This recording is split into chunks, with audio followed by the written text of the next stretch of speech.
සුළු දේටත් බියට පත්වන අය නැරඹීමෙන් වලකින්න. අපි අද කතා කරන්න යන වීඩියෝ එක CCTV කැමරා එක්ක රෙකෝඩ් වෙච්ච වීඩියෝ එකක්. මේ වීඩියෝ එක තැනකදී හරිම අද්භූත වීඩියෝ එකක් වෙනවා.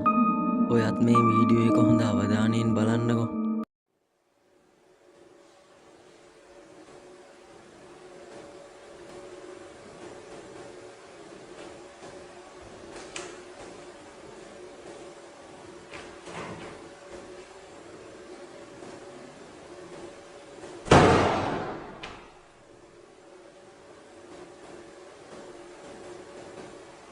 ඔයත් ඒක දැක්කද? මෙතනින් මිනිස්සෙක් නොවන මොකක් හරි දෙයක් එහාට මෙහාට යනවා පේන්න තියෙනවා. මෙතනින් යන දේ මොකක් වුණත් මෙතනින් යන්නේ මිනිස්සෙක් නන් නෙවෙයි.